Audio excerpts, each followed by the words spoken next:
Hey guys, Paul McLean here, and wanted to come to you and talk to you about the objection handling workbook. And so to me, and I think to most top producers, if you ask them, what's the most important thing you could do to see success as a producer? You know, is it product? Is it in-home? What is it? They'd say phone script, by far. Booking appointments. In fact, if you've got a stacked day appointments, I'm confident I could dispatch my 4-year-old and she could go help some families because they've already identified that they're interested, they want the protection, and they've expressed that through the enrollment factor, which is sending in the lead, and now you've got an appointment to go see them. And be clear, guys, I mean, think about it. Who has somebody come to their house that's not truly interested in the service that that person's bringing them? It just doesn't really happen. So the sale's almost done. So if you can have a day full of appointments. In fact, I always go back to, that whole self-employed, part of this business. If you've never been an employee before, being self-employed, sometimes it's difficult to say, hey, how do I fill my schedule in? How do I manage this white space? How do I structure myself?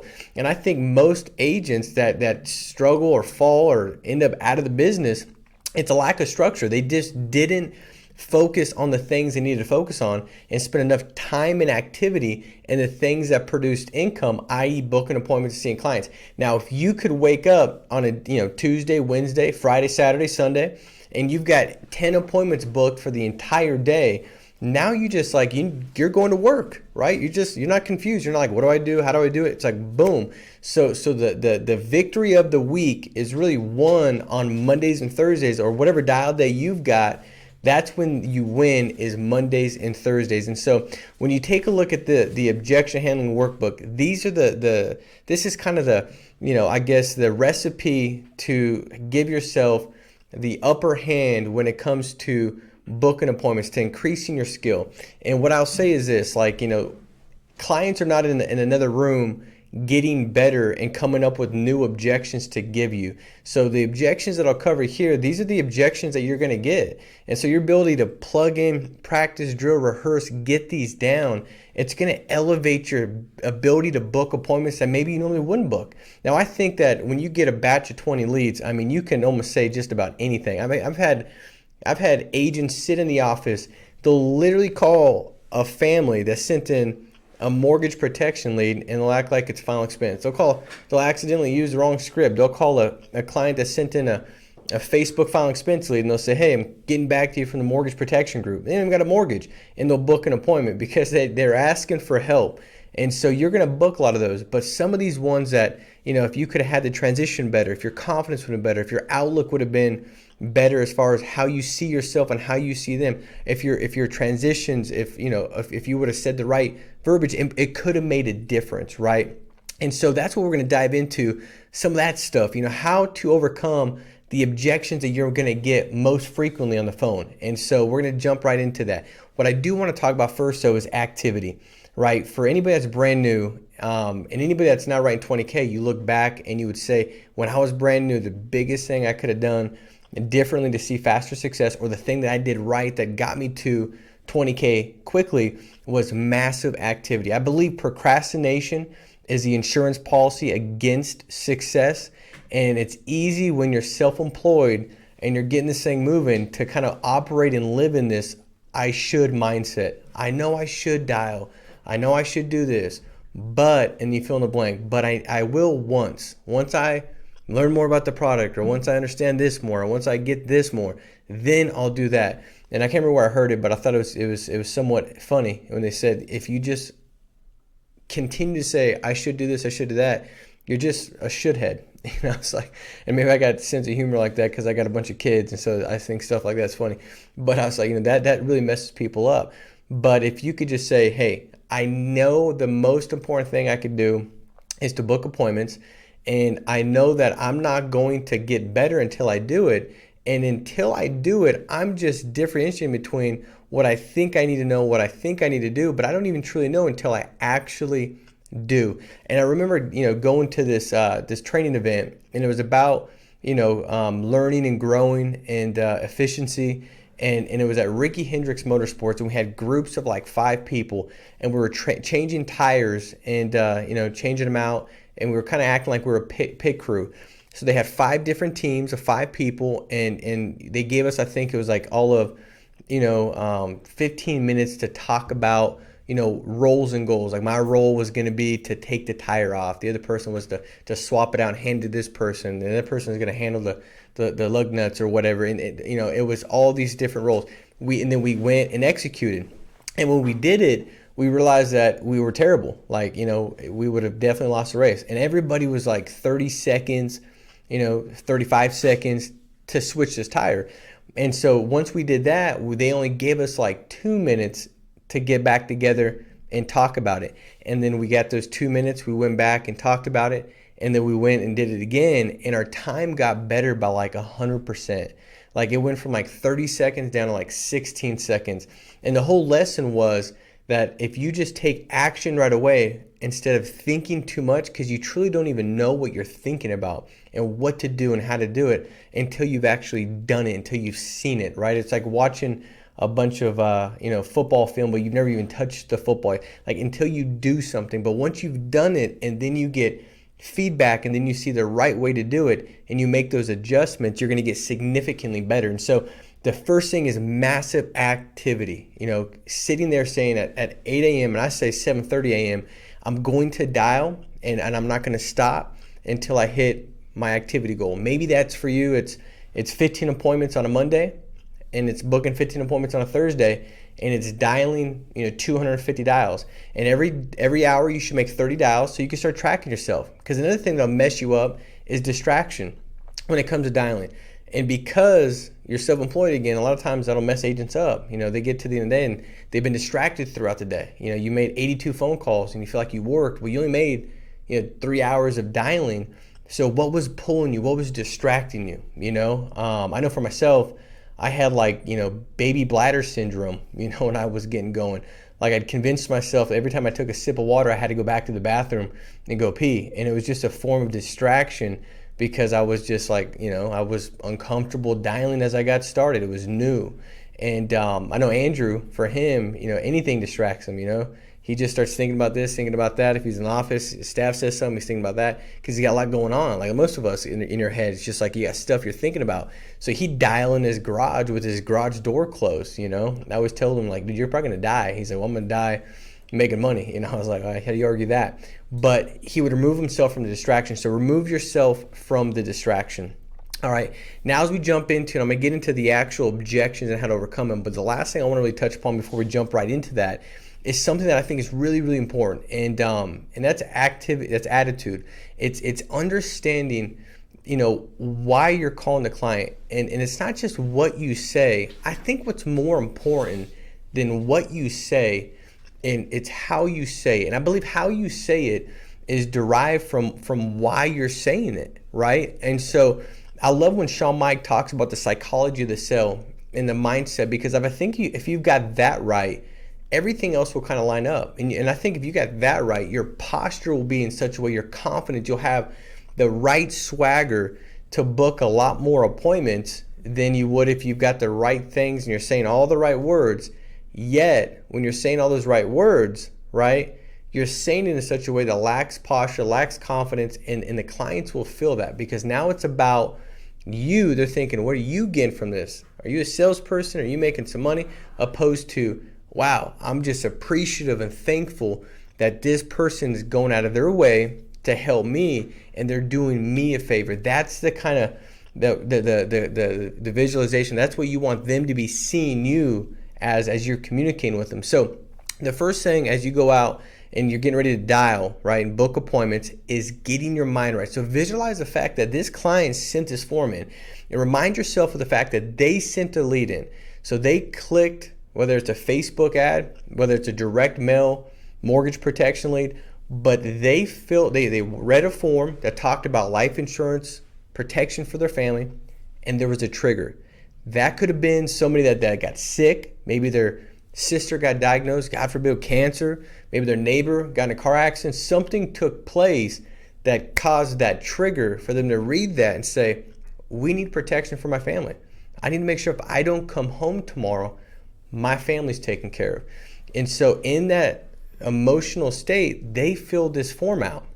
Now the thing is this, they didn't fill it out 2 seconds ago. So things could have changed that came up that's now taking them from that emotion. It could have been something that's a dilemma, a crisis, something that they're dealing with, whatever it may be, but they're now pulled away from that original emotion. So when you call a person and they're like, I'm not interested in putting it off, the story I would tell myself to make sure I kept my confidence and my swagger where it needed to be, to make sure I had the right posture as I went into booking that next or calling the next client, was something just kind of pulled them away, distracted them.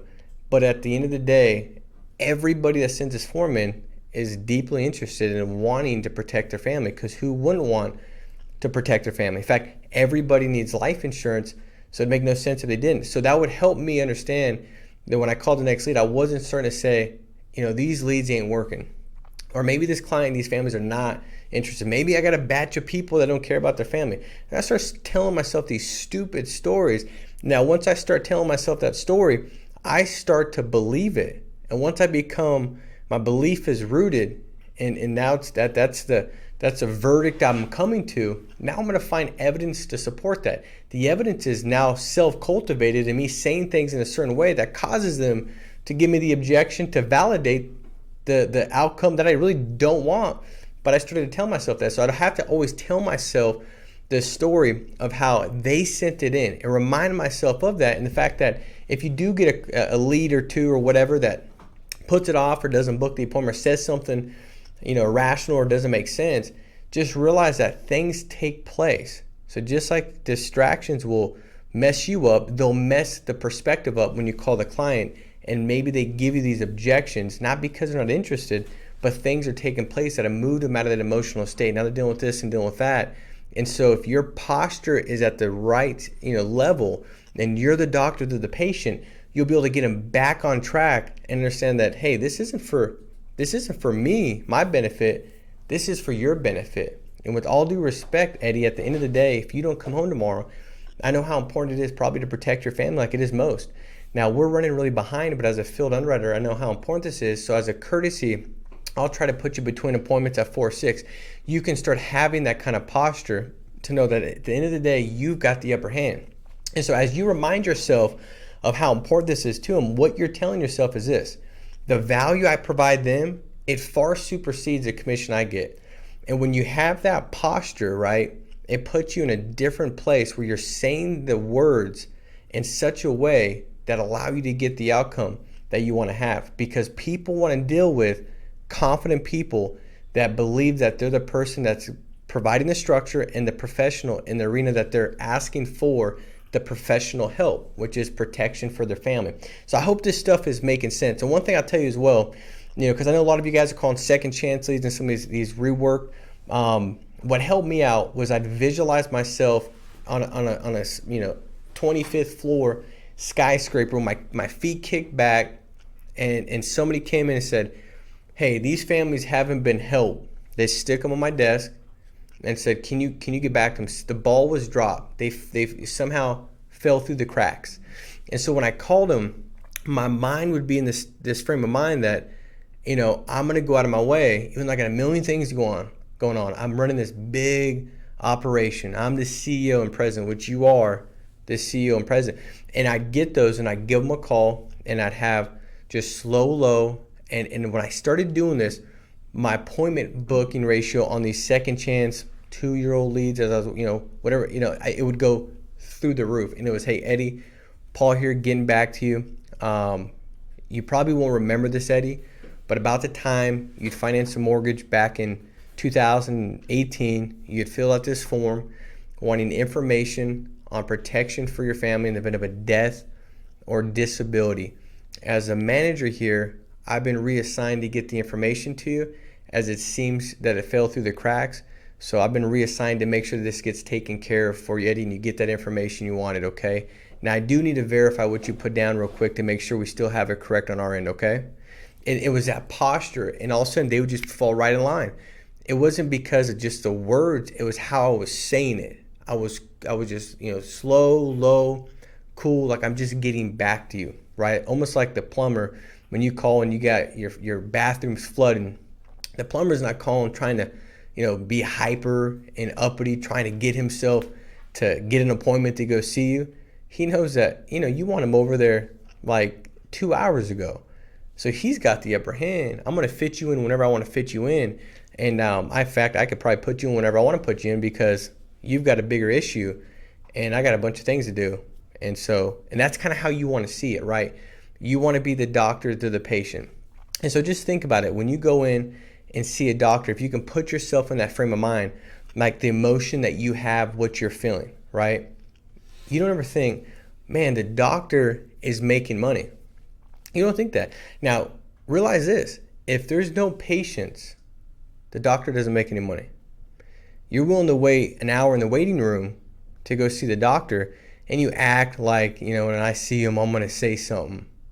And then you get in there and you realize that, no, I really, my health is a concern. I'm worried about this. And so you kind of let all that go as far as your frustration that you've been waiting because you really want to have peace of mind in this area of health of wherever you're, bothered by. And so he'll help you. And then at the end of it, you say, thank you so much. He don't say thank you. And he's making a ton of money for that time. But again, you see the value greater. So put yourself in that frame of mind that I'm the doctor, that this person is not going to come home one day. And when they don't come home, that tragedy of losing somebody, that's the hardest thing you might ever be able to, ever have to go through. It's a devastation. It's horrific. But then to have to worry financially, then that. So that's the kind of stuff on the mindset that you want to get down. Now the stuff that help with the right visualization and making sure I would do this, for one, I would do affirmations. It might sound corny, but I promise you it works. Like say stuff like, I'm great at dialing the phones. I'm great at booking appointments. Clients are honored to be able to have me as an agent to serve them. I care about people. The clients I call, I book appointments. My schedule is going to be booked. I'm great at dialing the phones. I'm great at booking appointments. I mean, that kind of stuff, you start saying, I'm the doctor, they're the patient. I've got something significantly greater value. I'm great at connecting with clients and booking appointments. I'm great at asking questions. You just start saying stuff like that. And for one, it kind of helps put you in this right state to visualize the way you need to visualize it to see the success that you want to see. All right. So goal is booking the appointment. So as we go through this, remember, the main goal is to book an appointment. Nothing more, nothing less is for you to book an appointment, not to make friends with them. It's not to sell it over the phone. It's to book the appointment. So everything goes back to booking the appointment. Now, as we go through this objection handling workbook and you kind of, go through it, it's going to, remind you. I mean, I went through this. This was put in place a couple years ago. I was just going through like, man, there's a lot of stuff that I was reminded of as I've gone through this. And I wrote the dang thing. I was like, I forgot about that. I didn't see it like that. And that makes sense. And so this is something that you can kind of go through. And the goal is, for it to serve you well with reminders and helping you understand what to say, but also, again, why to say it. All right, so the goal is not to make a friendship. It's kind of what we talked about. What I want to do is give you guys, I think this is important right here, the key words to point out, like perfect. And you might say great or whatever word you have, but that word perfect, it's a relating word. So if Eddie thinks like, the goal is to first relate, to connect with the client, let them know that they've been heard, and then address it, and then move back into booking the appointment. And so when you say perfect, like, hey, can you mail this to me in the mail? You'll see through these objections, a lot of what it starts with is perfect, Eddie, because now it says like, that's great. I'm acknowledging you and your objection or whatever your request or whatever question that you want to have. And in my mind also, I think, to me, when I go in to the dialing the phones, I've really convinced myself that these are not objections. This is just a client asking for clarification. And I kind of switched my thought process or the way I saw it because an objection was like, I got to overcome it. And I remember when I first started dialing, getting an objection, I felt like I was getting pushed up against the wall. Like I had to fight back and how to overcome it. And I just started realizing that, at the end of the day, they were not confused when they sent the form in that they want this protection. So if they ask to get in the mail or they ask for whatever, they're just seeking clarification. They don't truly know the process. So my job is just to communicate the process that I have to verify they're live, breathing, get the information out to them. Whatever they do or don't do makes no difference to me. I just got to get it to you and book the appointment. But I should always end up with the appointment once I clarify the question that they've got. And that's kind of a shift that I made, so it wasn't like I was overcoming anything. So key word is perfect. Another key word is listen. So this word is to kind of, I relate it to you. Now listen. So I grab the attention. It's an attention grabbing word. And so the key phrases, I don't have a lot of time. And what you're going to see in all these phrases and everything about this is I'm building importance, right? That this is important to you, not to me. You need this more than I need. I'm doing this for you. I'm doing you a favor.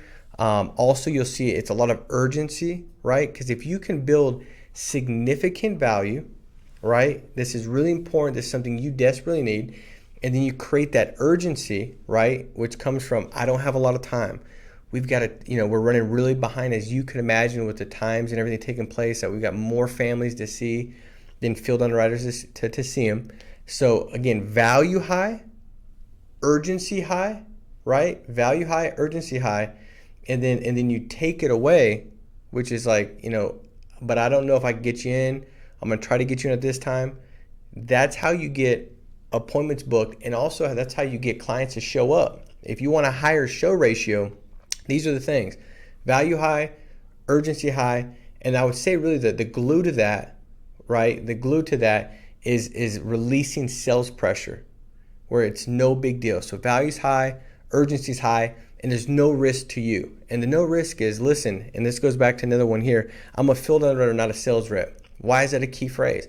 Because it's releasing sales pressure. So value high, urgency high, no sales pressure, boom, booked appointment. And so some of these, I have 15 appointments tomorrow. That goes back to, right, urgency.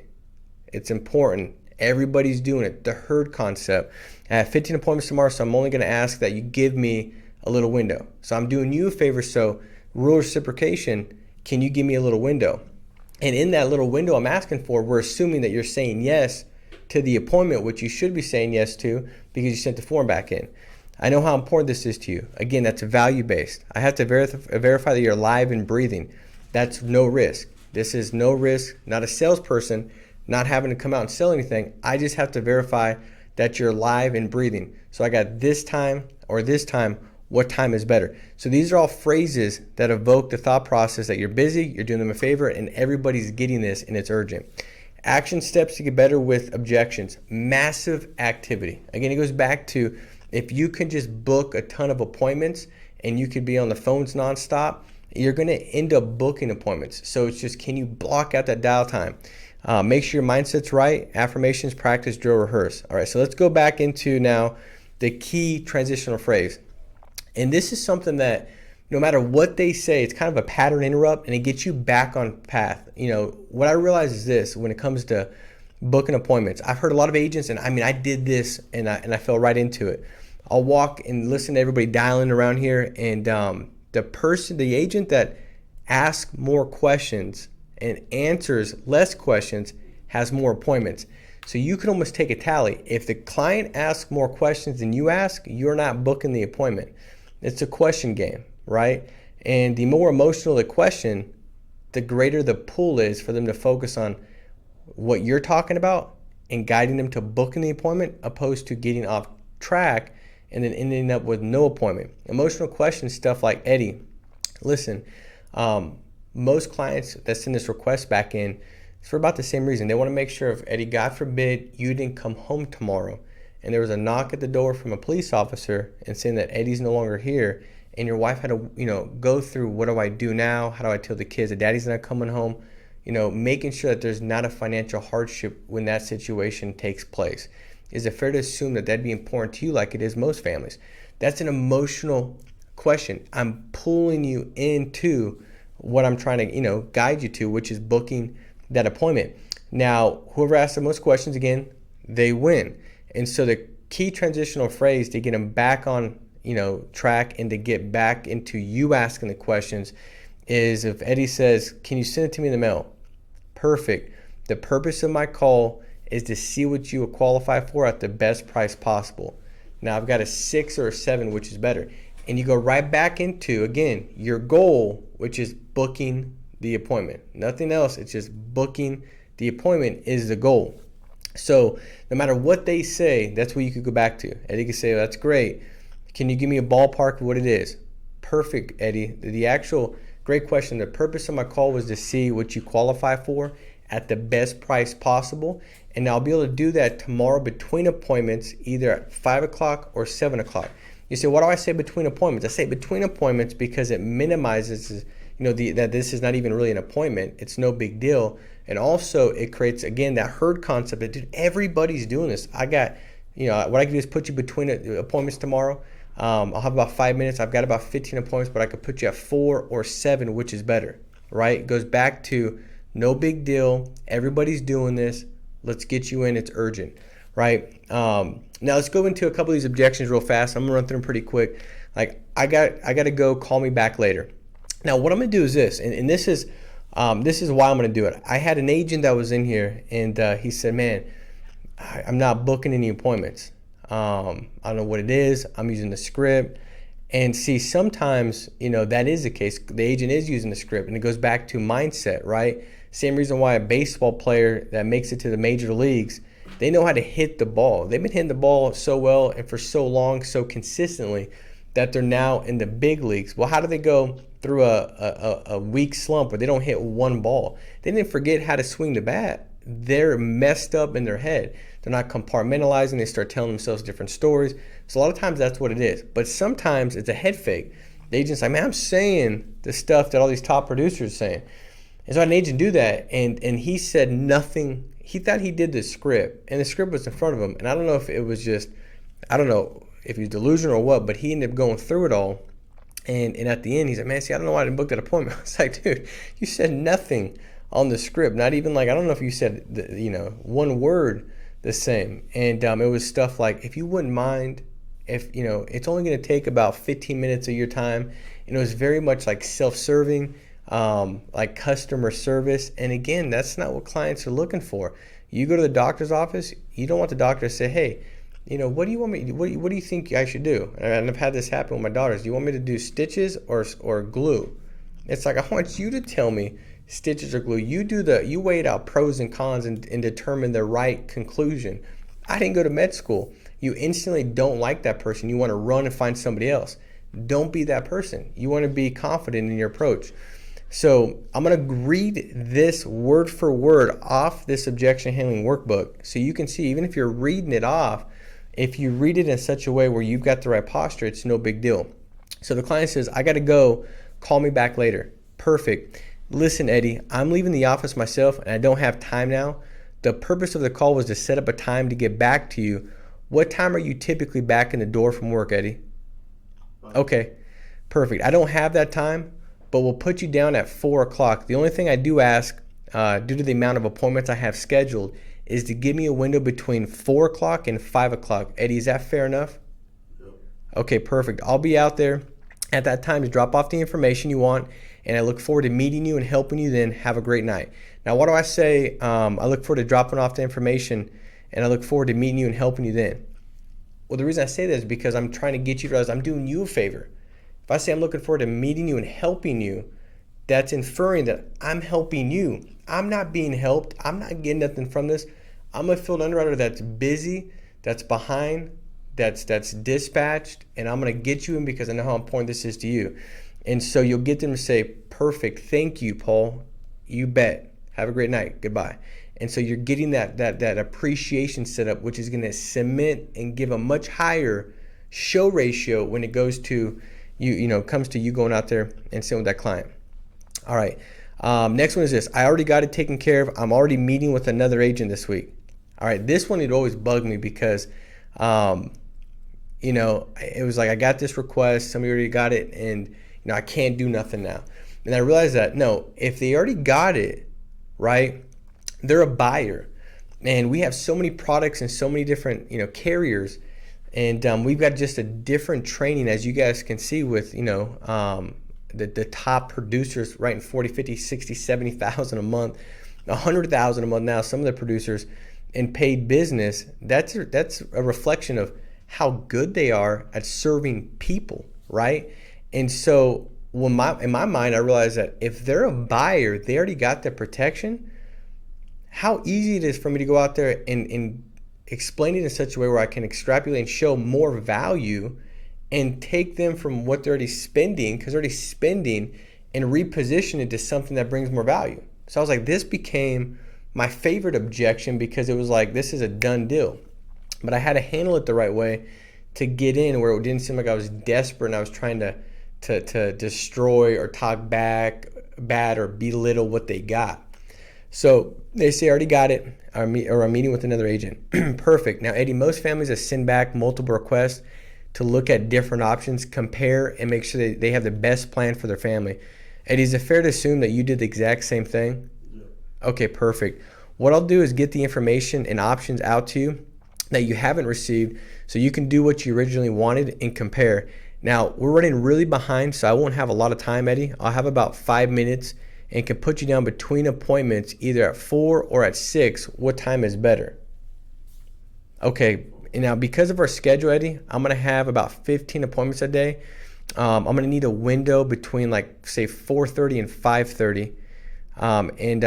Eddie, is that fair enough? Yep. Perfect. Okay. And the only thing I really do ask, Eddie, because of our schedule, is that you definitely make sure to be there. Is that fair enough? Yep. Okay, great. Well, I look forward to meeting you and helping you. I'll see you between 4:30 and 5:30. And you go right back into it. Now, a couple things I want to really break down and give, I guess, articulation to, like, why it's being said the way it's being said in this objection is when you go through and you say most families are wanting to compare to make sure they get the best thing for their family, Eddie, is that fair to assume that? It's almost causing Eddie to give me a rhetorical yes, because what's the only other option he's got to say? No, man, I just like sending in a bunch of forms. I'm just like a form filler outer is what I like to do. It's my hobby on the side. I like to golf and I like to fill out forms. That's typically not what you're going to get. So now he's like, in his mind, he's thinking, well, I guess so, yeah. Why would I not compare? So you're getting him to start. You're guiding him with questions down the path to get to that appointment that you want to book. And then you go ahead and you do the whole, like, I'm running behind. I'm going to have only a little bit of time. So now of course you do, Eddie. Now it's valuable to you, not to me. Of course you wanted to compare. Got it. That makes sense. I understand most families do. Now, the thing is, Eddie, we're running really behind. So now it's a takeaway. And I'm only going to have about 5 minutes.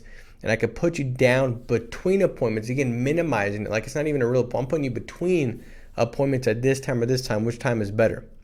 And so that's kind of how the psychology behind some of the things and why it's being said that way. All right, next one is this. Can you tell me how much it's going to cost, the quote objection, and can you send it to me in the mail? Which is pretty similar. A great question. Now, Eddie, the plans are non-medical, which means you don't have to give your blood, you don't have to pee in a cup. And as a field underwriter, they just want me to verify you're alive, you're breathing, and get the information out to you. Now, Eddie, we're running behind, so I don't have a lot of time, but I can put you down either at 4 or at 6. What time is better? 4.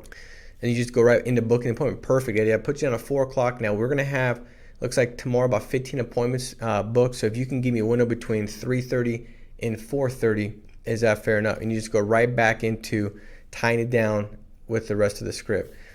I don't have time this week. Can you call me back next week? And this one would always mess me up, the scheduling objection, because I didn't want to chase. This was more of like that psyche one that would wear on me, because now it's like, all right, I'll call you back next week. And then I go to my next week and I got my leads in front of me. And this one says call back. And I know that he pushed it off. And guess what? I call back and they usually push it off again. It's just this person that's pushing it off because they don't see it as valuable, urgent, and there's not enough sales pressure released or removed, or they don't think there's any risk involved.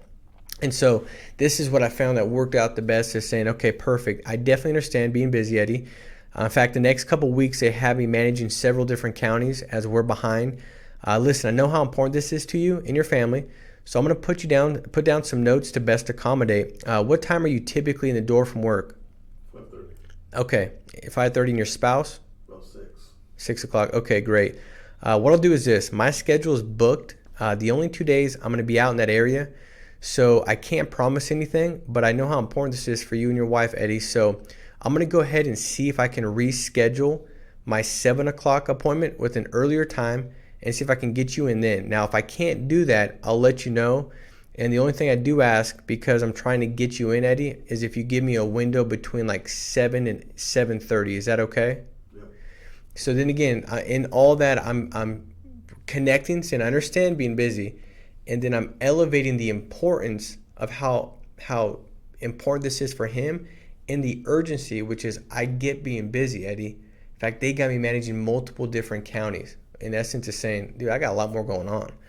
And as a courtesy to you, because I know how important this is to you, so I'm verbalizing and speaking the importance on him about this. And it worked. He starts realizing this is important. Why is it important? Because he says it's important. Then heck, it is important because he's really busy, which makes it more important because I don't want to not get this. Everybody else is getting it. He's running behind. He's managing counties. So in all that, it leads to, got it, 4 o'clock, great. And you go back and saying, I'm doing you a favor, so I'm just going to ask for a window because I'm going to try to move these around to get you in to accommodate your schedule, even though my schedule doesn't allow it now because I know how important this is to you. All right, next one is this. I've gotten a couple calls about mortgage protection. So, and that could be final expense too, same kind of concept. Yes, most families do as it's typical to fill out a couple of requests to shop and compare and make sure you got the best plan for your family. Now listen, Eddie, I'm a field underwriter. I'm not a sales rep. So we use over 10 carriers to best help each client, and I'll have about 15 appointments tomorrow, but I can fit you in between appointments to get the information dropped off to you, either at 5 or 6. What time is better? 6. Perfect. And so again, go right back to it. And see, with this, you're going back to the urgency, how important it is, but you're releasing the sales pressure in this, because when they're pushing it off, you don't know if somebody else try to push themselves in the door. They've already sat with the client or an agent, and they're pushing them. So it's perfect. Listen, I'm not a sales rep. I'm just a field underwriter. All right, I've gotten multiple calls about. Okay, we just went through that one. Objections specific to dealing with older leads. I don't remember filling this out. I'm no longer interested. I can't afford it. Okay, so these ones are all specific to older leads. And what you're going to see is it's about the same dynamic. And this is the stuff that you should practice, drill, rehearse. But if we look at like, I don't remember filling this out, because I think you'll get that quite a bit, with final expense, you'll see that every once in a while. Like, I don't know if I don't remember doing that. I'm not sure I did that. And I think what most agents do, they try to attack like the information that was put down, and then they ask them, do you remember it now? Well, if they probably don't remember. They know that information is true, but that doesn't all of a sudden make them remember the fact that they did it. And maybe the fact that that objection is not even real. Maybe they just have sales pressure. They don't want to be pressured to get it, or they think it might cost too much. And so it's just this barrier, this wall that they're building to protect themselves from feeling uncomfortable about not being able to get something that they know they truly need. Maybe that's the root of it, but it comes out as a smoke screen, which is, I don't remember filling this out. So what you want to address is not the fact that they don't remember filling it out, but you want to get it back to why they would fill it out, and get them to answer a question related to the emotion of protecting the family. So I don't remember filling this out. I understand. And to refresh your memory, Eddie, you put down your date of birth is 10/8/1974, and your address is 123 Success Lane, and your loan amount is, now if they don't have a loan amount, if it's final expense, you can put in your favorite color was blue. Is that correct? He says yes. I said, now perfect, Eddie. Now most families that send back the request like you did want to ensure that when they die, there's no financial hardship or struggle with the house. Does that sound like something that would have been important to you as well? Yeah. So again, I'm addressing like why you would do it, which is protection for your family. If it's final expense, I can say perfect. Now, most families, Eddie, that send back the request on Facebook like you did, they want to make sure that when they die, there's no financial hardship with burial, final expenses, income loss, and they want to make sure that's taken care of so there's no burden for their family. Does that sound like something that would have been important to you as well, Eddie, like it is most seniors? Yep. Yeah, because I'm, again, the herd count like most people, but I attack the why behind it, and you go right into it. I'm no longer interested. Again, same kind of concept. Not interested is not an objection. So why they're not interested is what you're going to be able to, address, and then go to booking the appointment. I'm not interested. Okay, and I know this was originally important to you, like it is most every family that sends back the request. Eddie, let me ask you, are you no longer interested because you don't believe that you can afford it, or you don't think you'll be able to qualify for the plans because of health? I don't think I'll qualify. And then you go, and then you handle that objection as far as I don't think I can qualify, which then you go right here and you can see, okay, and I'm a field underwriter, not a salesperson, Eddie. So what I'll do is look at the options you can qualify for. Now I know that this is important to you, but I don't have a lot of time as we're running behind. I can put you down between appointments at either 4 or 6, which time is better. 6. And then you go right back into booking appointments. Now, if I go back to I'm no longer interested, and I go back to, well, do you don't believe you can afford it, or you don't think you'll qualify? And you say, I can't afford it. Okay, I got it. And Eddie, I'm a field underwriter, not a salesperson. So what I'll do is look at the carriers and options that will fit your budget. Now listen, we're behind, so I don't have a lot of time, but I can fit you in between appointments at either 5 or 6 and drop this off to you. What time is better? And you go right back into booking that appointment. Not interested? Can you take this off? Take me off the list. And this is it goes back to realizing that, you see, what you'll hear in this objection, the answer is that I have the upper hand. Like, you're not hurting me. I'm not losing by you saying, take me off the list. I'm not interested. At the end of the day, you're the one that's going to be losing in this situation. So I flip it around and make sure that, the client understands that it's about you, not me. And so he says, I'm not interested, take me off the list. Okay. And Eddie, I'm not interested either. So that's the whole, I'm now flipping around and taking the upper hand. And you said it doesn't make any sense. I'm just telling you it works. So I'm not interested, taking my list. Okay. And Eddie, listen, I'm not interested either. Listen, I'm not a salesperson. I'm simply a field underwriter, and my job is just to get the information out to you and release this of liability. What you do with it is up to you. Now, I won't have a lot of time as we're running behind, but I can stop by between appointments to have you sign off that you're not interested either at 4 or 6. What time is better? 6. And I could just tell you guys, like, a lot of times, again, it goes back to what we spoke about in the beginning, which was, they couldn't afford it, and the person was pressure. It was more of a sales pressure approach, and they weren't showing them the right option. They kept getting declined. They were scared that they couldn't afford it, and so they didn't even want the person to come over. But when you get out there, a lot of times you start going through the financial inventory and going through the whole process of the in-home. There's been, my close ratio is just as high getting in the door on a client that originally said, take me off the list, and it's a soft set, than it is anywhere else. Now, the one thing I would tell you as you're booking appointments is to be cognizant and don't head fake yourself on what's a real appointment and what's a fake appointment.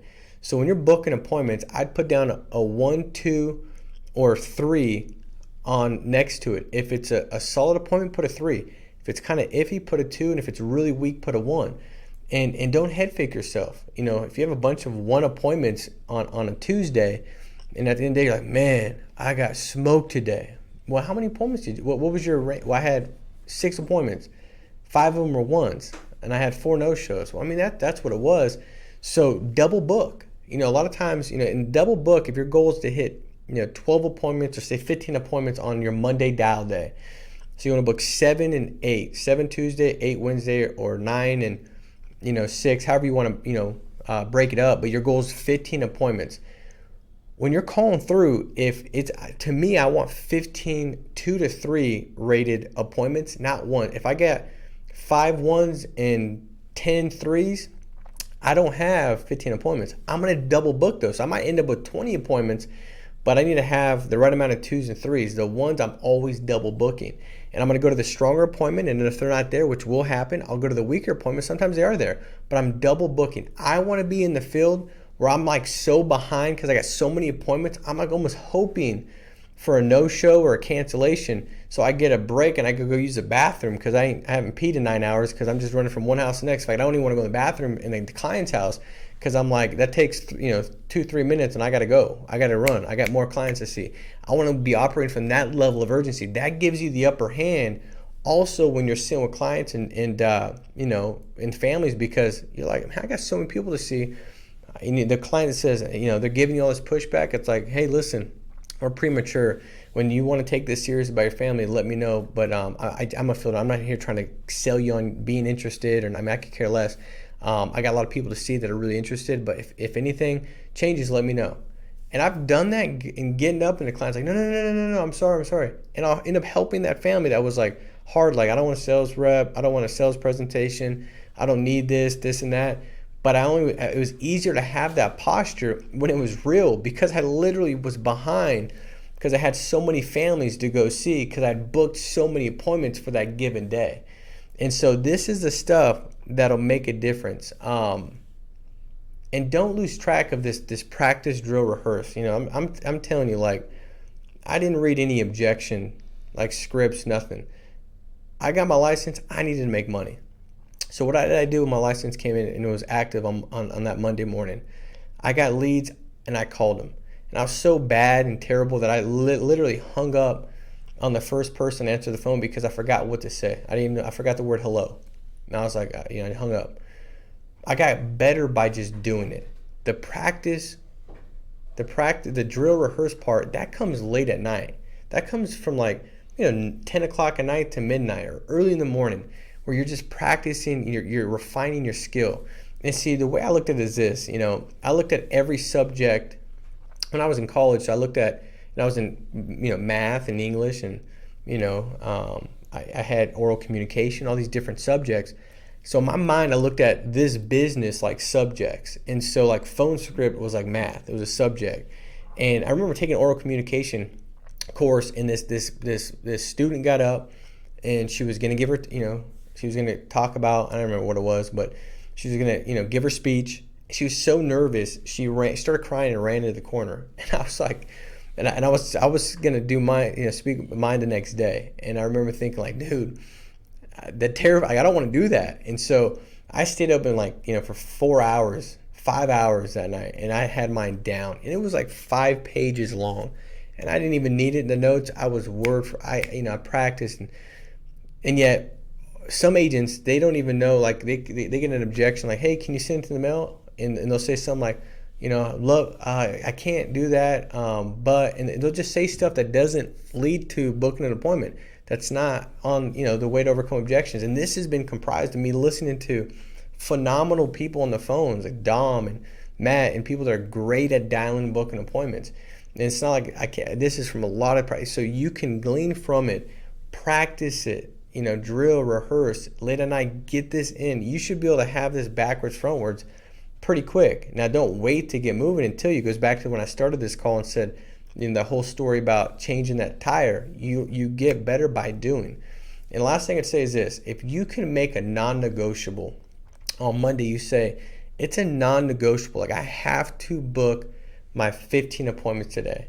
Almost like, imagine if you're getting paid $30,000 a month, and then your boss said, if you don't hit 15 appointments today, you're going to lose that, and you're never going to be able to make $30,000 a month because there's no other plan B that's going to produce that. I don't think you would engage in distractions. I think you might have 2 phones and you'd be dialing the leads with both phones. You call leads 3 times back to back. You wouldn't get high or low. You'd get your mind right. You'd be intentional. You'd visualize. You would do the thing because you wouldn't want to miss that. And I think that's kind of how you got to approach this thing. It's like a non-negotiable.